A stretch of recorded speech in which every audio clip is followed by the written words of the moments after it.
that it's been more than 5 years ago. I want to say it was in the early 2000s. There was a Kingwood mobility study. That mobility study toyed with the idea that there was, again, some community input that they weren't in favor of it. And so it was taken out of that study. That conditions have changed. The gentleman up front said, well, the traffic volume's gotten worse. That the question becomes, at what point does it become bad enough that the community says, well, you got to do something? And have we reached that? Obviously, I say based on what I'm seeing here tonight, we've not reached that threshold. But at the same time, the city doesn't want to sit here and just say, okay, we're going to write off Kingwood Drive forever. We still have a process we have to go through and such. As far as how it would work, if we, let's say we did have, that we were talking about 8 lanes. Basically, come 8 lanes from the freeway, is we got towards Woodland Hills, once we got back beyond it, we'd sit here and we'd neck it down to 6 lanes. As we got to West Houston Parkway, we'd go down to 4 lanes. We do this all over the city.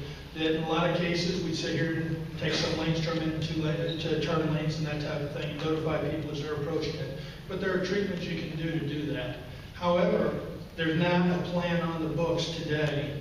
Well, there's not a plan on the books to do anything with Kingwood Drive today. There has been a suggested possible project to make it 6 lanes, basically from the freeway through Woodland Hills. Let's do this.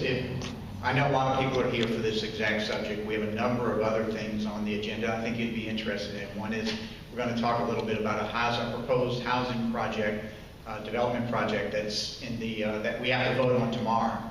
And I want to make sure I get community feedback on that because it's an important issue. But let's take a couple more questions if you don't mind, and we'll have more time after everyone gets the opportunity to speak to field any more Kingwood Drive, North Park Drive questions regarding that. So since I went to this room, let me go over here real quick. Why are they issuing building permits for additional stores essentially up in front of Kingwood, all the Randalls, etc.? Why is all that going in? Which to me is the reason for all this congestion. Some of it has to do with the ability of a property owner to develop their properties and what we can and cannot do. That if they meet certain conditions within the city codes, we have to issue the building permits. That, understand what you're saying, we try and see what mitigations we can get for them to do, but there are limits to what we can require them to do. So, in a perfect world, we say no. Unfortunately, we can't tell them no in a lot of cases. If we were to tell them no, we'd end up in court, and then the judge would tell us to tell them yes. And the Kroger is in Montgomery County, actually, so we deal with the traffic issues. Montgomery County gets the tax benefit of it. So, unfortunate for us. But, yes, sir. For this gentleman.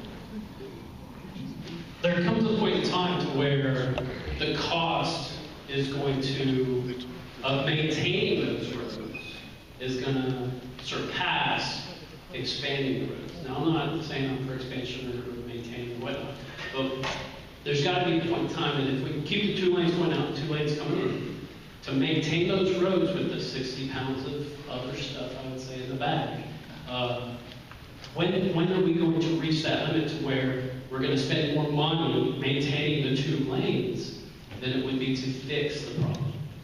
As far as the 4 lanes, fix those 4, that's a project that hasn't been evaluated. One thing I can tell you is that when you go back through and you rebuild the same identical thing, the only benefit you're getting is the benefit from the road quality.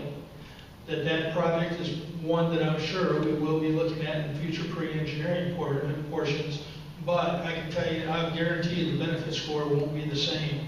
And what it's going to have to do with is it's going to have to compete against the Richmond Avenues that carry more traffic and the Bel Air Boulevards and those type of roadways. So it's a balancing act that eventually, you're right, it will get rebuilt as a 4-lane if that's what everyone wants. But it probably will be, well, I'll guarantee you it won't be next year. Let's do this. Let's take, please, one more question, and then what we'll do, we'll go to the next topic, and I'll stay here till 2 in the morning if people need answers to questions. And I'm sure Jeff will join me as well. So one more question, if you don't mind. This gentleman had a question. What is your first? Real quick. You have it, we're listening. I wanted to offer a solution to this problem. First of all, I don't think we need to spend the kind of money we're talking about, but you kind of opened the door to the solution. And the solution, as you know, I'm a civil engineer and I specialize in highway construction when I was in school. There are a lot of factors which we won't go into right now to determine what the ultimate capacity of the road is. You're familiar with this. But you mentioned what really needs to be done here, and that is we need to put some turning lanes in. We don't need to put 6. We don't need to put 8. All we need to do is put some turning lanes, put some double left-hand turn lanes, some right turn lanes, like you did at Lake Houston Parkway and Kingwood Drive. You've really done a nice job there, and you've done a nice job coordinating the traffic lanes. So let's just build on what we've done right.